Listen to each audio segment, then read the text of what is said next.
Saudara-saudari yang terkasih, salam jumpa kembali di channel YouTube Kasih Yesus Padaku. Bersama saya Teresia yang hadir menemani Anda untuk berdoa dan refleksi batin dari sabda Tuhan yang akan kita dengarkan hari ini.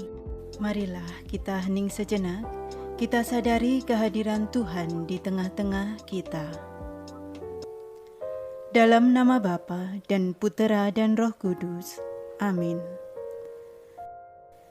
Tuhan yang penuh kasih, sungguh kami mengucap syukur atas segala penyertaan-Mu dalam hidup kami.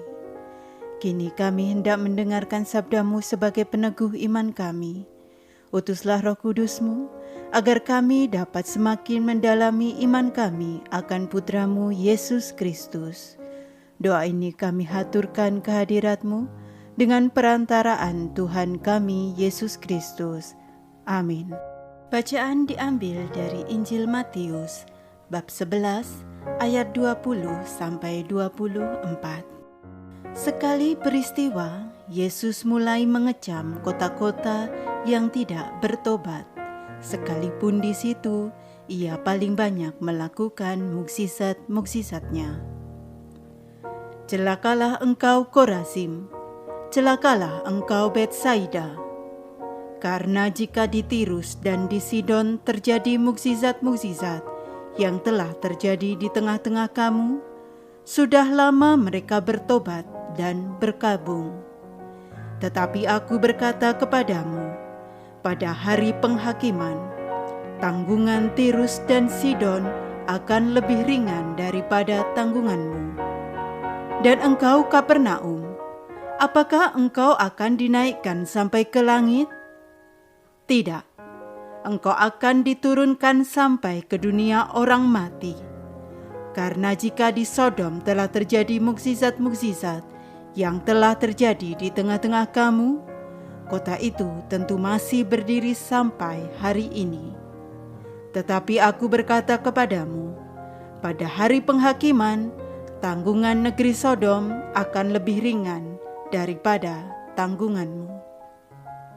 Demikianlah Injil Tuhan. Terpujilah Kristus. Saudara-saudari yang terkasih, kita tahu ada berbagai macam cara untuk mengingatkan dan membawa seseorang yang telah melakukan kesalahan untuk bebenah diri dan kembali ke jalan yang benar. Ada cara atau ada orang yang cukup diberitahu dengan cara halus. Ada yang perlu diajak untuk bicara secara personal dari hati ke hati.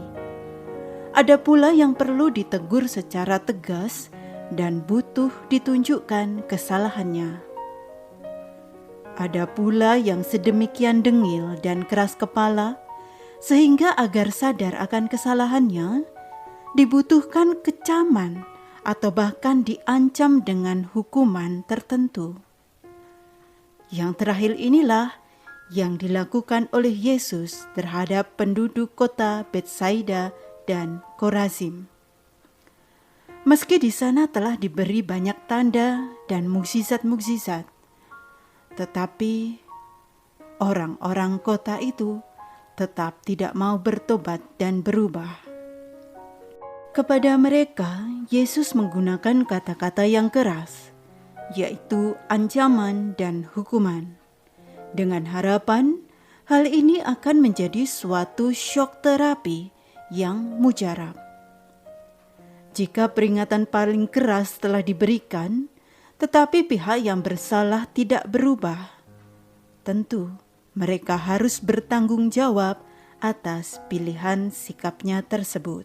Saudara-saudari yang terkasih, baik saya maupun Anda tentu pernah melakukan kesalahan.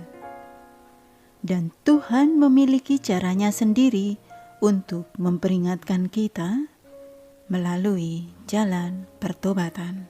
Mari kita hening sejenak. Kita resapi sabda Tuhan yang telah kita dengar bersama. Dan saya mengajak Anda untuk melakukan refleksi batin.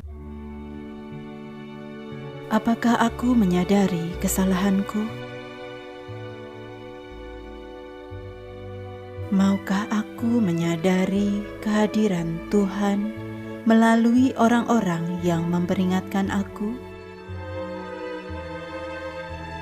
Maukah aku rendah hati untuk bertobat?